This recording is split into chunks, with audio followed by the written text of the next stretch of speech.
pour le treuil, tout dépend un petit peu de votre programme de voyage. Si vous vous contentez de rester sur le goudron, d'aller d'un camping à un autre, ça vaut vraiment pas le coup d'investir dans un treuil.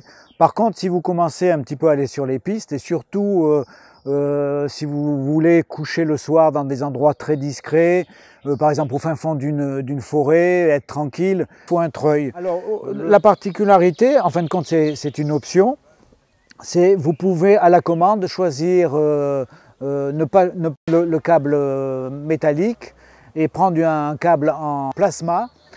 Vous gagnez 8 kg sur l'avant de votre camion et ensuite si vous le tirez par exemple dans un cours d'eau ou un lac, etc. où vous êtes planté au milieu, il flotte. En plus il n'y a pas de gendarme, il fait pas mal aux doigts. Il y a beaucoup d'avantages.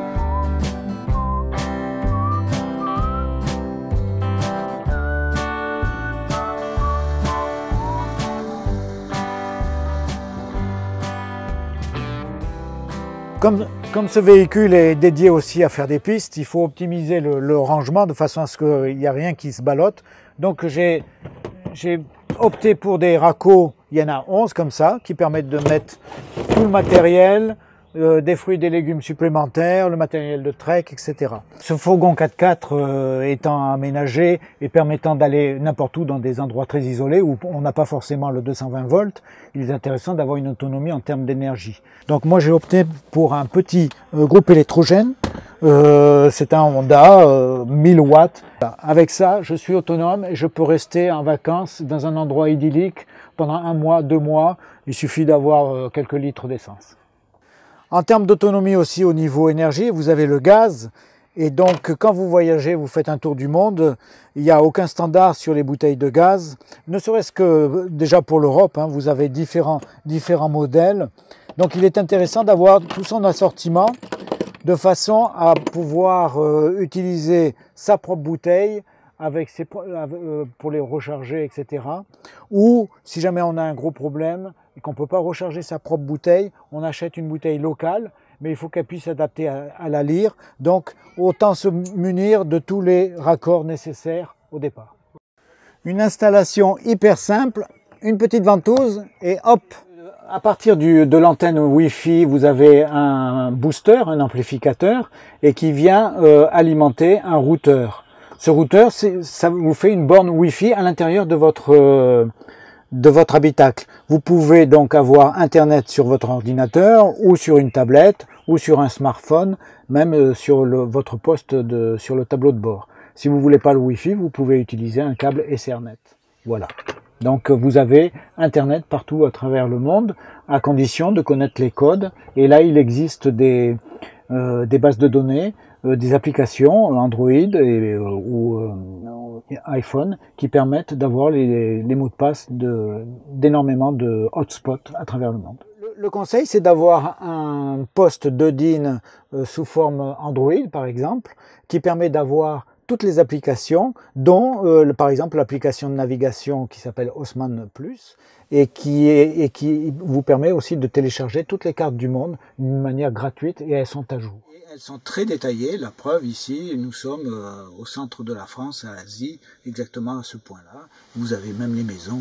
Quand vous êtes au milieu de la pampa et que vous avez un problème avec votre moteur, vous avez une petite prise ODB2 que vous branchez sur la prise diagnostic. Ça coûte une vingtaine d'euros sur Internet. Et vous avez une application qui s'appelle Torque sur votre smartphone ou tablette ou votre radio de tableau de bord qui vous permet d'avoir sous forme de petits jauges toutes les informations de tous les senseurs de votre véhicule et de votre moteur et aussi de pouvoir faire des graphes dans le temps de façon à pouvoir analyser et diagnostiquer. Et si on veut aller encore beaucoup plus loin, il enregistre aussi tous les codes d'erreur. Ça va chercher dans une base de données toutes les informations et vous dit eh c'est le senseur qui est sur le pot d'échappement qui analyse la température qui a un gros problème. En termes de sécurité, il y a quelques petites astuces.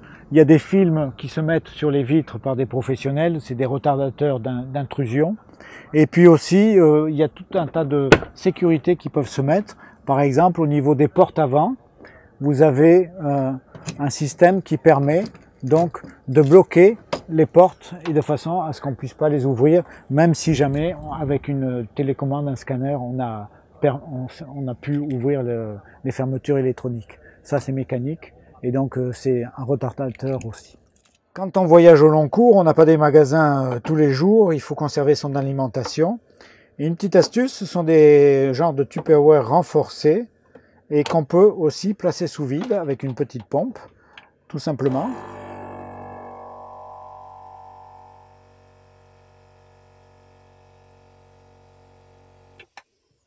Et voilà, donc vous avez sous vide vos aliments.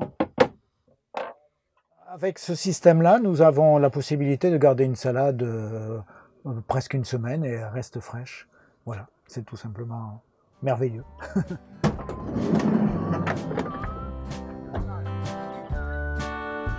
Après tous ces voyages, il est intéressant aussi de visiter la France profonde, la belle France. Au revoir les amis.